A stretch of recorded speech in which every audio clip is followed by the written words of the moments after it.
السلام علیکم، میں ہوں فرزانہ روحی اسلم اور آپ مجھے دیکھ رہے ہیں یوٹیوب چینل پر، فیس بک پیج پر اور انسٹاگرام پر۔ دوستوں، آپ کو ایک قیدی عباد فاروق یاد ہوگا جس کا بچہ اپنے باپ کے انتظار میں بیمار ہو کر، اور جو اس نے شب خون اپنے گھر میں پولیس کو مارتے ہوئے دیکھا، اس کا اتنا برا اثر اس کے ذہن میں پڑا تھا کہ وہ اس دنیا کو ہی داغ مفارقت دے کے چلا گیا۔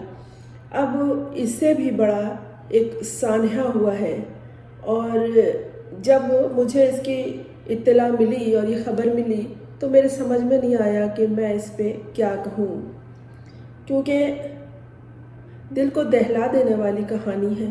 ایک بچے کو گرفتار کیا گیا جو 9 برس کا تھا۔ جب پولیس اسے لے گئی گرفتار کر کے تو پولیس کو یہ اندازہ ہوا کہ وہ کس کو لے آئے ہیں۔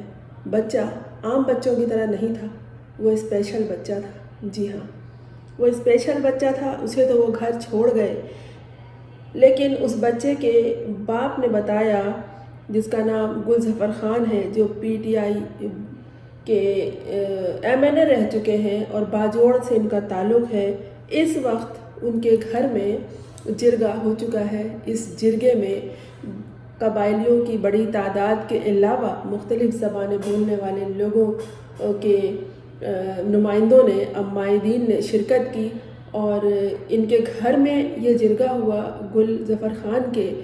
اور یہ جرگہ اس لیے بلایا گیا کہ ان کے 4 ماہ کے شیرخوار کو ماں کی گود سے نوچ کر گھر میں پھینکا گیا اور ماں کو لے جایا گیا تھانے۔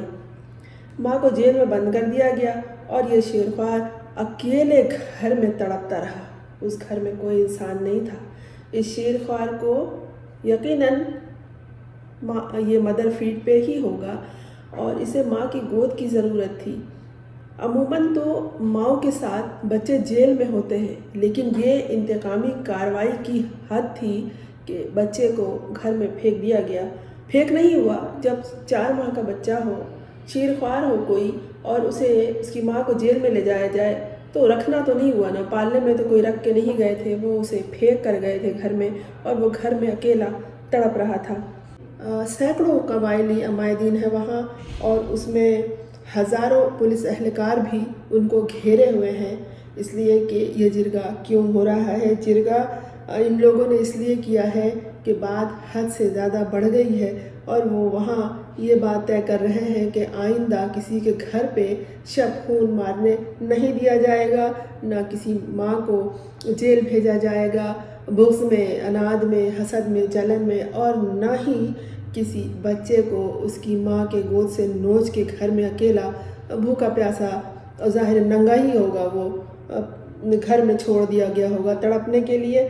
جب یہ جرگہ ہو گیا ہے اب اس وقت، تو اس کے بعد اس کے گھر پہ جو ہزاروں پولیس کا پہرا تھا، پہرا کیا تھا، قبضہ تھا، اس قبضے کو پولیس نے چھوڑ دیا ہے اور گھر سے باہر نکل گئی ہے۔ اب کہنے کی بات یہ ہے کہ حالات تو حد سے زیادہ گزر چکے ہیں، بات نوجوانوں اور بزرگوں کے بعد بچوں تک آ گئی ہے۔ یہ جانے کس بات کا انتقام لے رہے ہیں کہ آئندہ نسل کو توڑنا پھوڑنا، پاگل بنانا اور ختم کرنا چاہتے ہیں۔ کیا اثر پڑے گا اس 9 سالہ بچے پہ جو پہلے ہی اسپیشل تھا؟ یہاں جب عام بچہ جو ہوتا ہے، جیسے عباد فاروق کا بیٹا تھا، اس نے جو اپنے گھر میں شب خون مارتے ہوئے پولیس کو دیکھا تھا، دادی کے ساتھ، دادا کے ساتھ، باپ کے ساتھ، چچاؤں کے ساتھ برا سلوک، گال گلوچ کرتے ہوئے دیکھا تھا، تو اس نے کتنا برا اثر لیا کہ وہ چونک چونک کے راتوں کو اٹھتا تھا، تڑپتا تھا، خوف زدہ ہوتا تھا۔ اور یہاں تو یہ 9 سال کا اسپیشل بچہ تھا، جو اس طرح کے بچے صرف اپنے جانے پہچانے چہروں کے سامنے رہنا چاہتے ہیں۔ وہ ماں کو پہچانتے ہیں، باپ کو پہچانتے ہیں، اور نہایت ہی قریبی لوگوں کو پہچانتے ہیں۔ اس کے علاوہ وہ اتنے معصوم ہوتے ہیں کہ جن کا تذکرہ ہی نہیں ہو سکتا۔ اس بچے پہ کیا گزری ہوگی جب اس کو گھسیٹتے، ظاہر ہے پیار سے گود میں اٹھا کے تو پولیس لے نہیں گئی ہوگی اس بچے کو، جب گھسیٹتے ہوئے، گالم گلوچ کرتے ہوئے، جوتم پیدار کرتے ہوئے لے گئے ہوں گے، کیونکہ ان کو جا کے یہ بات باقاعدہ خبر بن کر آئی ہے کہ اس کو جب تھانے میں لے گئے تو وہاں جا کے پولیس کو احساس ہوا۔ پولیس کو بھی احساس ہوتا ہے، جی ہاں، ایسے بچے احساس دلا دیتے ہیں ایسے معصوم بچے کہ وہ کس کو لے آئے ہیں. وہ پھر اس بچے کو یعنی پولیس اس بچے کو پھر گھر چھوڑ کر آئی. تو اس پہ تو غصہ ہر کسی کو تھا وہاں، ہر کسی کو افسوس ہو رہا تھا. اس لیے جرگہ بلایا گیا کہ آئندہ کسی کے گھر میں اس طرح کے گھسنے کی اجازت نہیں دے گی. اور دوسری بات یہ ہے کہ عورت کو لے جانا اور کیا کیا کچھ ان کے اوپر گزری ہے گلظفر خان نے، انہوں نے اپنے آڈیو میں بتایا ہے.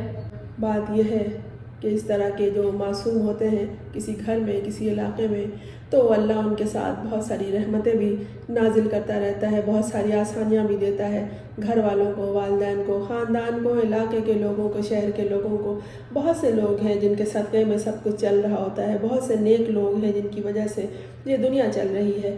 اور پھر جب ایسے معصوموں کے ساتھ اس طرح کا ہو، کہتے ہیں کہ پولیس کو سب کچھ معلوم ہوتا ہے، وہ ساری مخبری کر کے آتی ہے. یہ کیا خاک مخبری تھی ان کو کہ ان کو اتنا بھی معلوم نہیں کہ اس شخص کا بچہ جسے یہ لے جا رہے ہیں جوتم پیزار کرتے ہوئے، یہ اسپیشل بچہ ہے، یہ عام بچوں کی طرح نہیں ہے. اور اگر عام بچوں کی طرح ہوا بھی تو کیا گزرتی ہے. بڑے جب برداشت نہیں کر سکتے ہیں تو یہ بچے ایسی کرخت زبان، گالم گلوچ سے بھرپور، نفرت اور حقارت سے بھرپور یہ زبان کیسے برداشت کیا ہوگا اور کیا گزری ہوگی اس بچے پر اور کیا اس کا حال ہوگا، یہ تو کچھ بتا بھی نہیں سکے گا سوائے جو اس کی ماں پوچھے گی یا باپ پوچھے گا سر ہلانے کے. بلکہ شاید وہ سہم کے ماں کی گود میں دبک جائے. 4 ماہ کے شیر خوار کا قصہ تو الگ ہے، اس کو تو آپ پوچھے ہی نہ، لیکن 9 برس کا جو اسپیشل بچہ تھا اس کی کہانی تو لکھی جائے گی. یہ کہانی نہیں ہے، یہ حقائق ہے، زمینی حقائق ہے جس سے اس وقت پاکستان گزر رہا ہے. نہایت خوفناک حقائق ہیں. ذرا بھی نہیں ڈرتے یہ لوگ انسانی طوفان سے جو خیبر پختونخوا میں اٹھا ہے. کس طرح لوگ وہاں گھروں سے باہر نکل آئے ہیں. جرگہ اسی لیے تو بیٹھا ہے کہ آئندہ کسی کو کسی کے گھر میں شب خون مارنے کی اجازت نہیں ہوگی. غور کیجیے گا اس بات پر کہ جور و جبر، ظلم و ستم حد سے زیادہ بڑھ جائے تو کیا ہوتا ہے. اللہ آنے والی تمام مشکلات سے آپ سب کو محفوظ رکھے. میں نے کہا ایسا نہیں ہو سکتا. وہاں سے میری بیوی کو اٹھوا لیا گھر سے. میرا ایک 4 سال کا بیٹا ہے، ایک 4 مہینے کا بیٹا ہے. وہ جو 4 مہینے کا بیٹا ہے نا میرا، وہ سارا دن گھر میں اکیلا پڑا رہا، بھوک سے پیاس سے یقین کریں وہ روتا رہا، بلکتا رہا. چینل کو سبسکرائب ماں کر کو لیجئے یہ اور لوگ آپ بھی ادھر ہاتھ تھانے میں اٹھا اٹھائیے کے لے کے آئے تاکہ تھے. ہمارے سرزمین کے مائیں نہیں تو کم از کم بچے ہی محفوظ رہ سکیں.